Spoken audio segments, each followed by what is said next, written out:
and welcome. I'm Marsha and I'm known as Fairy Little on Instagram, and welcome to my podcast all about knitting.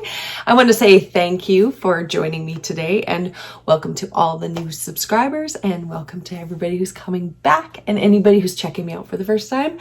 You're all welcome here. This is my second time recording the first part of this podcast because my computer conked out, and so I recorded the second half on my phone and I lost the first half on my computer. So I'm re-recording the first half. So you wouldn't know that, but there's going to be a weird at some point in this video. So I just wanted to explain that right away. It's so good to see you. I'm glad to be back. Got a lot of stuff going on in the world and in my knitting life. So let's just dive into it, shall we? Okay, let's do it. We all love knitting. We're all here for the knitting. So, I wanted to talk about, I have been designing like crazy, as I mentioned in the previous episode, and I'm going through all of my old designs. And with that, what is happening is I am reformatting. And so one of the first designs that I ever did is called the Okanagan Orchard. And I reformatted it. I worked with a tech editor. Her name is Emily. She's also known as MGem Knits, and she is the second half of the Relentless Knitting podcast, who is also co-hosted by K-Ray, who is Carla, and they have their podcast is on iTunes, I do believe. I listened to it, but it's already formatted on my phone, so I just get the updates. But it's an audio podcast. They're a lot of fun. Emily works closely with me to update a bunch of patterns and to bring out a few. And as life has it, things changed. And so she and I are no longer working together, but not for any other reason than life. She worked very closely with me on redoing my Okanagan Orchard design. What I'm doing is I'm going through everything, I'm reformatting everything so that it all has a consistent look, that's simpler to knit, uses less paper, etc. And one of the suggestions she made, which was brilliant, was knitting my Okanagan Orchard in a single color. There it is. Because the pattern is knit with a lace weight yarn that and the pattern is very delicate. Having it in one color actually brings out the pattern more. I'll bring it over here in a second and show you. But I'm also knitting it in another color as well right now because it's a darker color. So I feel like between the two, you'll be able to see the stitches a lot easier. Now, the Okanagan Orchard was inspired by the area that I'm living in, which is the Okanagan Valley in British Columbia. And it is beautiful. It's inspired by how the trees are grown and the irrigation and then the walkways between each of the rows of trees, essentially, in an orchard. I'll grab it. So this is it. It's actually a poncho. It's not a shawl. And so it's knit back and forth and then it's joined in the round. And this way it doesn't fall off of you. It has this beautiful leaf detail because, again, it's inspired by an orchard, which are trees. And then each of the little details. There was an error in the pattern when I was re-knitting it. And Emily and I worked together on reformatting the best way to produce it without that error. If you knit it, you probably wouldn't have caught it because it didn't change much in the pattern. Whether it was just a detail that needed to be changed. And it didn't change really anything about the pattern. It still looked the same. Just ended up with like more stitches at the end, really is what happened. So that's fixed. It's all good. This is a lace weight yarn. And it is, I had it because I wrote it down. Puria Lanuma? Just hang on a second. So it's knit out of Lamana yarn in Pura in number 62. So it's a lace weight yarn, so it's super light and it has a beautiful hand. It's baby alpaca, I do believe. And it is so lovely to knit with. And it's so delicate that it just It's so soft. And I'm a purple girl. There's tons of different colors. I got this one at a local yarn store at the Bee's Knees yarn store. And there's lots of different colors to choose from, but I'm definitely purple girl. So I got this beautiful purple.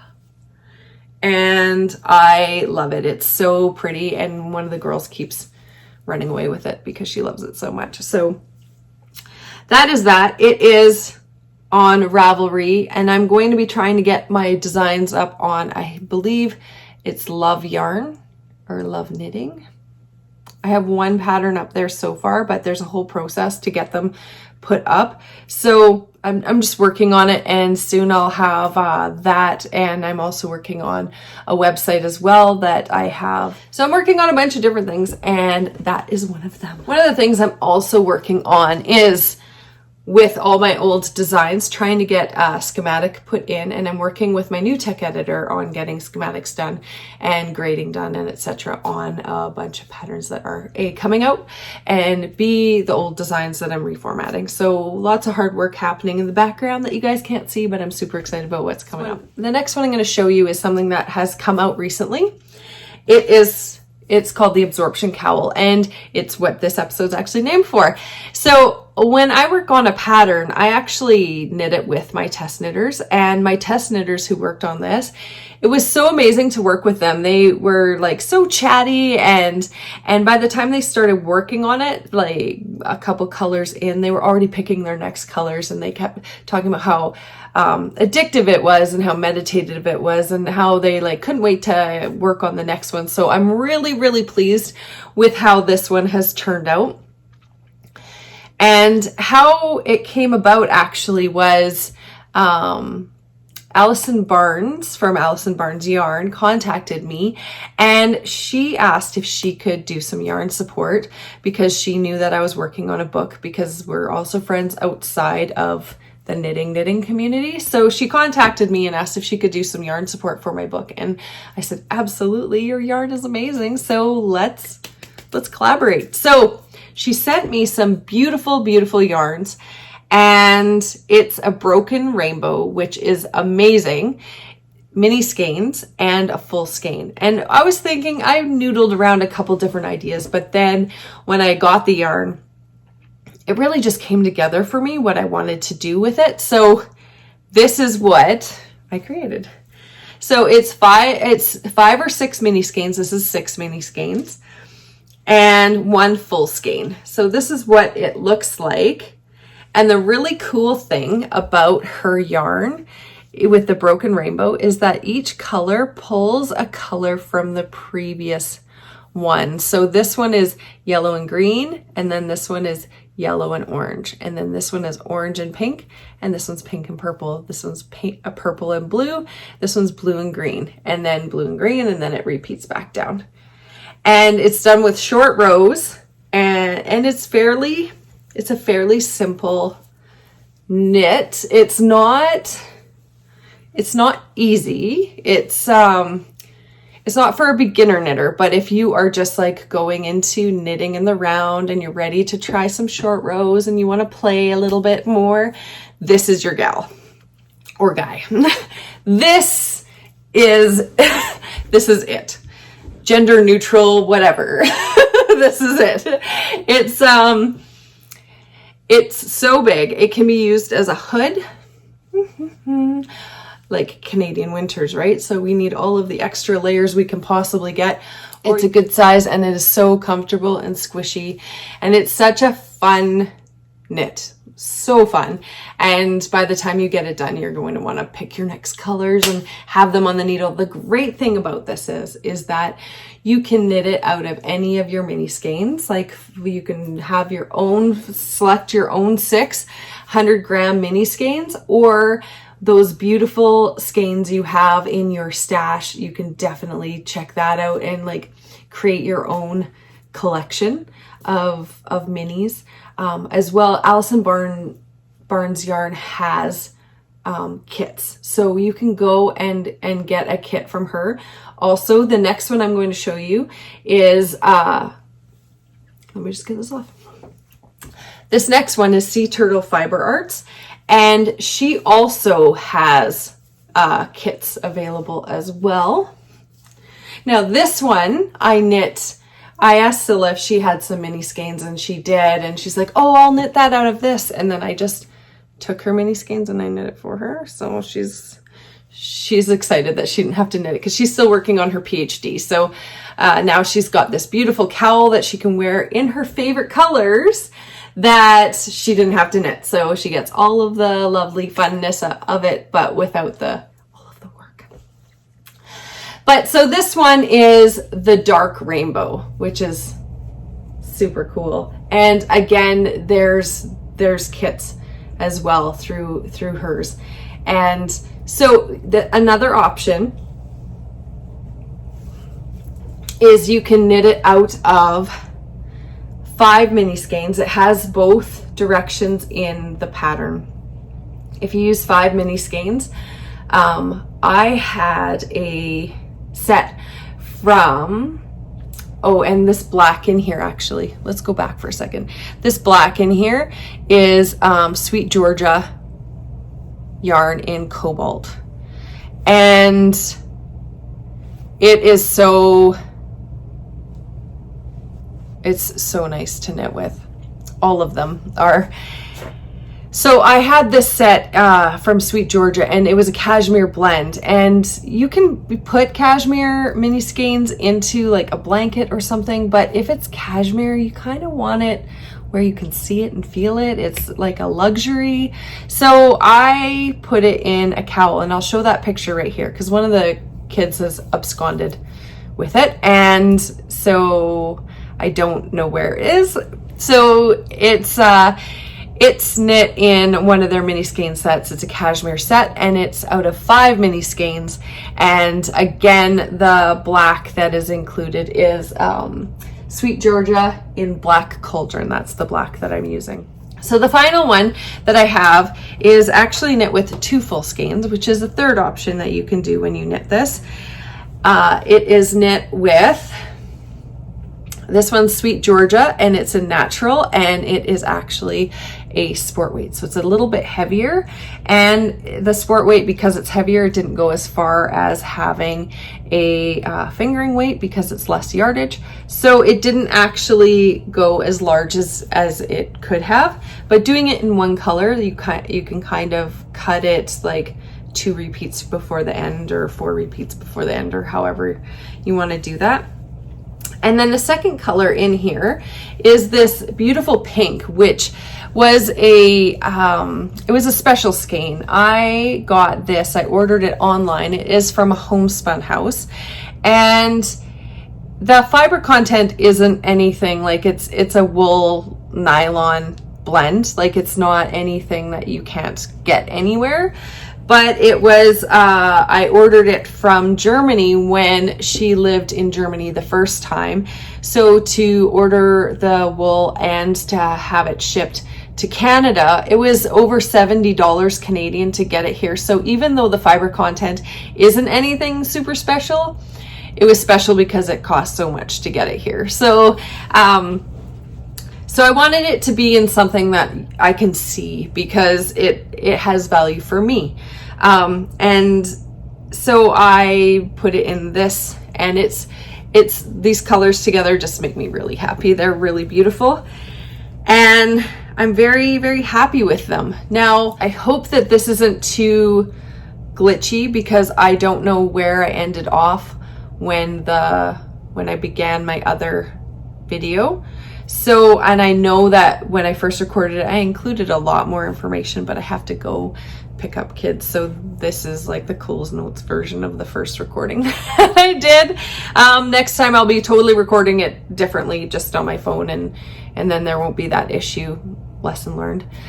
So now I'm going to switch you over to Marsha from the past into the future and finish up the recording. Final one, Sea Turtle Fiber Arts is the Broken Rainbow mini skein colors, and then again the black is Cauldron by Sweet Georgia.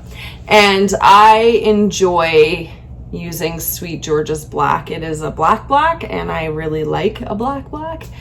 The thing with using black colors or dark colors or bright colors is that when you block it, you have to be very careful because colors can run. So what I do, this is my personal preference, and you don't have to do this. I'm not telling you what to do with your life.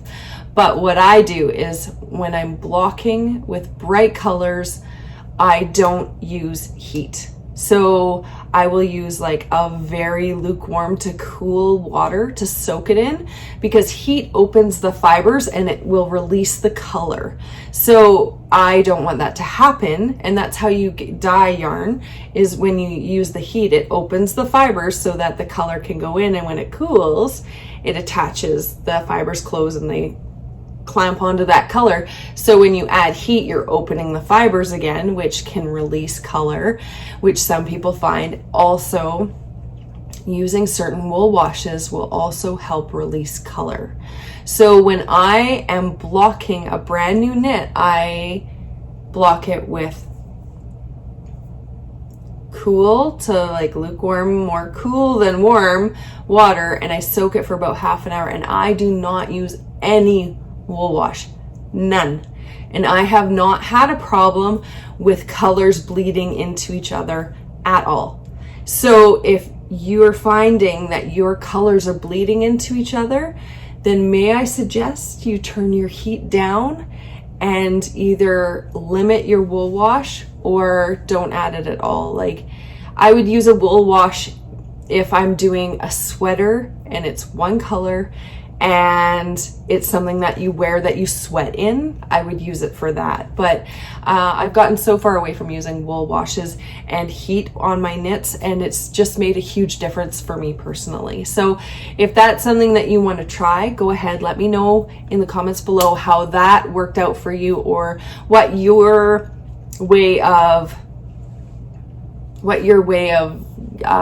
getting away from bleeding colors is, because there's so many different hacks, and it's good for me to know, and it's good for everybody else to know if there's a different way to do it and save our knits a little bit, make them last a little bit longer. So that is that one. Now I do have another knit that I am currently working on, and it is a new sweater design that I am knitting, and it is with Barocco Remix it's the light Barocco Remix light. So it's like a heavier fingering weight, and it's cotton and linen and silk, and it's one of those yarns that the more you wear it, the softer it gets and the more beautiful it gets. And it just like the drape on it is nice, and it's just something that just like it's really nice to work with, but also I know that the end product is going to be really lovely. It's got like, it kind of has like a bit of a tweediness to it, and I'm one of those people that picks my knits, like picks off little, if there's any balls or any any little things, I tend to pick it. So I have to prevent myself from picking the like little pieces of silk out of it, which I still do that, but I'm aware of it, so I'm trying not to. And the other thing is that because it's not wool, it's not going to pill like wool, so it'll actually wear better longer.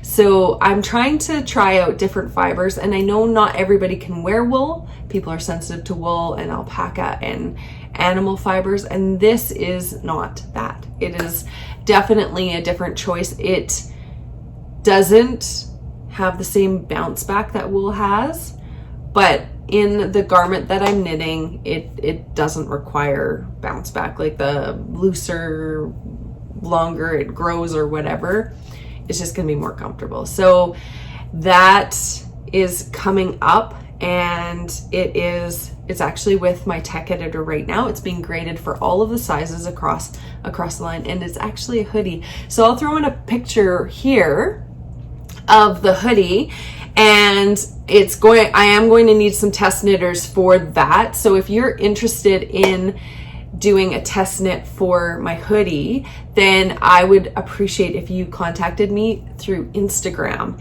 And what I do on Instagram is I make a group chat and I get everybody's email addresses privately, and then I create a group chat, and then everybody can talk about what they're doing and ask questions. And then that way I'm not answering the same question a whole bunch of different times in different areas. You just stay up on the chat, and it just works better for me, and I feel like for everybody else. So that's what I'm going to continue doing.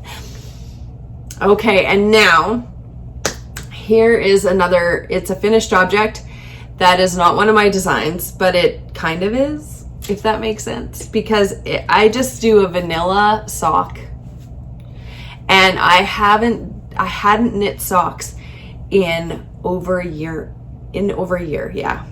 And so I have a special kind of heel that I normally do on my socks, and I totally forgot how to do it. And I tried, and I was like, I feel like this is how I did it. No idea. So these are not the best heels I've ever done in my life. I already know that. But these socks they are out of Arnie and Carlos yarn. They are the matching socks, and the yarn I've had for a few years. I bought it at a yarn shop in Vernon, I do believe, on one of my trips up to Sorrento. And this yarn it was so fun to knit with, but I had knit half a sock and then I put it away and forgot about it. And when I found it, it was when I was going through all of my old knits to it was finish or frog. So I went through and I decided what was going to be finished and what was going to be frogged. These were a finish project, and when I got down to it, it didn't take me that long, but I kept putting them down because I kept picking up design work. So they are now finished, and I'm really excited about them. Their Regia yarn is the brand, and then it's the Arnie and Carlos, or Arn and Carlos. They design the yarn so that they match perfectly, and these are done on a 2mm with a 2x2 rib. And it's a short row heel that I did. I was thinking that I might do a heel and gusset, but I don't think this yarn lends to that as well. So I decided that I would just do the short row heel. And my short row heel was actually, I learned the Fish Lips Kiss heel, and there were certain aspects about that heel that I wasn't the biggest fan of. It's a great heel, absolutely great, but I tweaked it a bit so that it was actually worked faster. And I did that during, it was in January a couple years ago, when Mina from the Knitting Expat and I, Knitting Expat podcast, and I did a sock knitting competition, and we both ended up knitting 35 pairs of socks in 31 days, which was epic. And I don't think I would be able to do that again if I tried. For one, my knitting style has completely changed. Even from when I podcast before, my knitting style is very, it's similar. It's just more, it's more of a meditation for me now than a speed knitting thing. So yeah, so that was when I changed how I did the heel, and it started with the Fish Lips Kiss, but then I tweaked it and changed it so that it would be a lot quicker and easier to work the short rows. So yeah, so those are done. They are actually going to be a Christmas present, so I'm very excited about that. And I just want to talk quickly about how my knitting journey has changed over the last, I guess this is jibber jabber. So if you're not here for that, then thanks for coming. And don't forget to hit subscribe if you haven't subscribed yet. And for the rest of you that want to hear my jibber jabber bit, let's go into it. So I began knitting. I learned how to knit when I was young, and then I repicked it up in about 2013. And it quickly became a special interest of mine. And I didn't realize how much of a special interest it was until December 2018. I want to say, yeah, December 2018. And the reason I didn't actually realize the correlation to how special it was to me is because in December 2018, I was helping support one of my kids through diagnostic process, which we're still going through. But in order to help her through that, it's called an Autism Quotient test. It's called an AQ test, and it's online. And I want to see what kind of questions they asked so that I could help her understand what that was and what the process of that was. And I have talked about this before, but it was like right before I stopped podcasting. So what happened was I took the AQ test and I scored very high on it, like very high. And they've got windows of, okay, you are not autistic, you have some autistic traits, you're autistic, but it's not going to affect your life. You're autistic, you should talk to a doctor sections. So I got into the you're autistic, you can seek diagnosis, you should talk to a doctor section. That's how high up in that I was. So I know I'm autistic. My whole life experience just kind of clicked into place once I found that out. And my interest in knitting definitely made sense after that. So knitting is my special interest. And what that meant for me is I wanted to learn everything. And I still don't know everything. I'm still learning, but I'm still very interested in different techniques, in different kinds of knitting, different ways of knitting, and knitting very quickly. That was something that I latched onto right away, was the knitting quickly thing. And it wasn't for any other reason than I wanted to knit fast. So when I've posted things in the past about knitting quickly, I have found that there's some comparisons that happen. And I think that comparison is the thief of joy. Knitting quickly for me was joyful. It's not what I do now. I'm a lot more methodical with my knitting and making sure my stitches are more even, and it's more about the process for me now than the speed. But it was about speed for a bit, and there's nothing wrong with that. There's nothing wrong with knitting for speed. There's nothing wrong with stretching your stitches, because if you're getting gauge on a project, then you're getting gauge. However you got there, you did it. Yay. And don't compare yourself to anybody else, because that is just going to steal that joy away from you. And stealing somebody else's joy out of something they love is not okay. And so comparing yourself and then making negative comments because you've compared yourself steals your joy, and it steals other people's joy. And that's not okay. We need to be building each other up right now.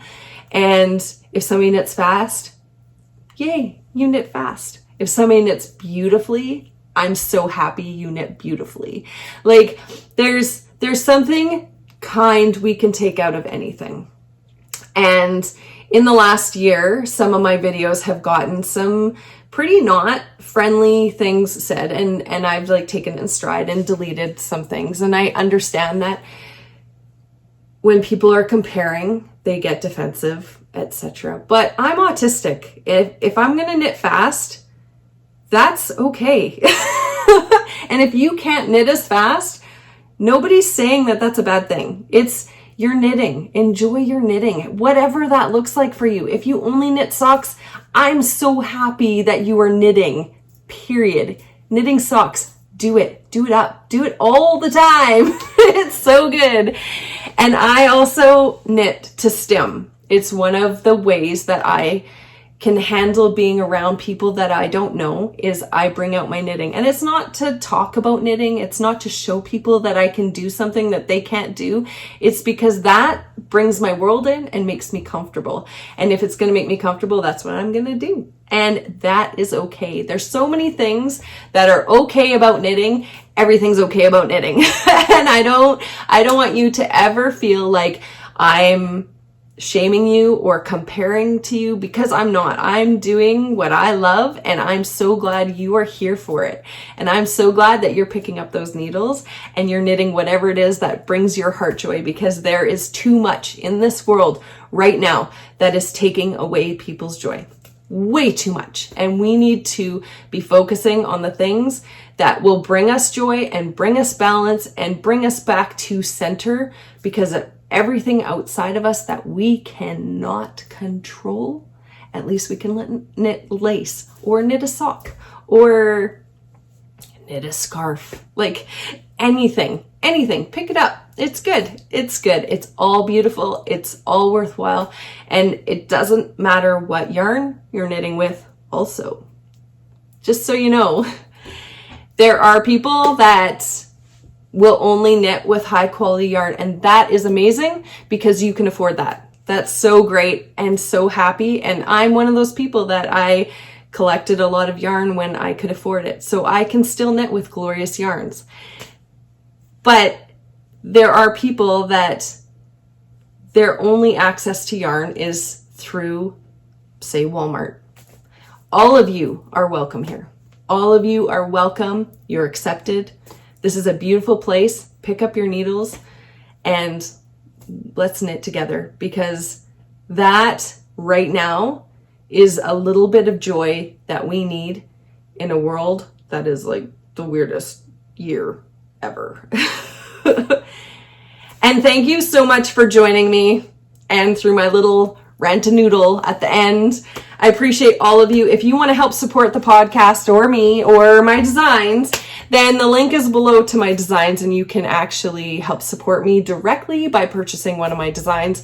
It actually helps me personally. I'm trying to make a go of designing my work, and so it actually helps me put food on my table. So I appreciate every single one of you. Thank you so much. If you could also, if you can't afford to purchase one of my designs, if you could just watch the ads at the end, that would be super helpful as well. I appreciate every single one of you. Thank you for joining me, and I will see you until next time.